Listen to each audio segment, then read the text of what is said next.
Hello, everyone, and welcome back to Fantasy Gods. I'm Brett Chaves, and as always, here with me is Ben Pope. Ben, we're somehow at the halfway point of this NFL season.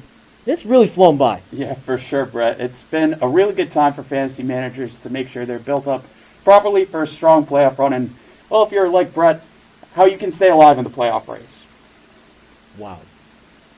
So let's get started with our mid-season MVPs for this fantasy season. These are players that have brought immense value to where you drafted them in your fantasy leagues.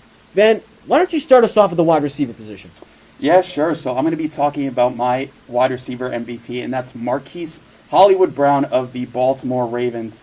Marquise was drafted pretty much in the double-digit rounds for most of fantasy drafts, regardless of size of league. And he's actually right now sixth both in fantasy points per game and just in overall wide receiver rankings at fantasy football. So he's been unbelievable. He's got Lamar Jackson, former MVP quarterback, at his disposal, and he's done phenomenal with that.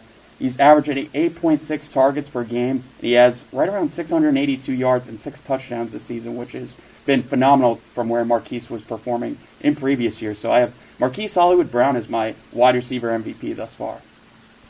So let's now move on to some running backs. I'm having Jonathan Taylor here as my mid-season MVP running back.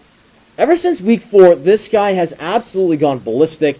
He has 4 games with 100 yards rushing, 1 game with 100 yards receiving, ranks in the top 5 for fantasy running backs so far, and he's got 5 games with over 20 fantasy points. This dude has been tearing it up, and it's starting to show that this Indianapolis offense has been leading more towards its 1-2 tandem between him and Nyheim Hines, seeing that the pass game hasn't really been as effective as Coach Frank Reich has wanted to be with Carson Wentz. So if you drafted Jonathan Taylor late in the first round, early second round, you're paying off pretty big right now.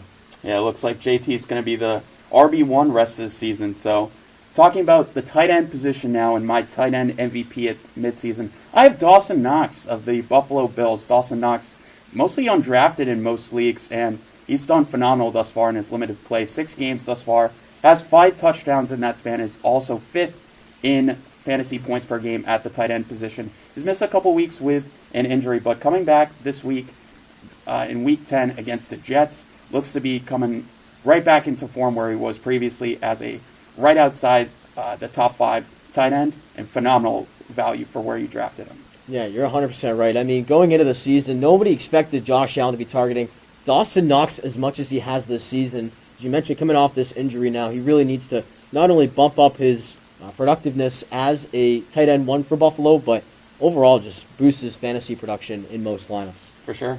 So let's jump into our final position, QB, last and most important. Got to give it to Tom Brady here, QB for the Tampa Bay Buccaneers. Brady's always been known to be a solid fantasy producer, but this year he's really gone above and beyond in terms of his production as a QB1 for fantasy squads, averaging just about 25 points per fantasy game in ESPN leagues, ranking him as the number 1 QB at ESPN. He has 1 game under 15 total fantasy points this season, and 4 games where he's had 5 or more touchdowns. This guy has been absolutely electric with his loaded offense, with Godwin, Evans, Gronk time and time again. So if you have Tom Brady and you picked him in the later rounds for fantasy this year, around the 8th or 9th round, you are paying off right now, and hats off to you. Well, that does it here for the latest episode of Fantasy Gods. Thanks for watching, and as always, keep calm and play fantasy.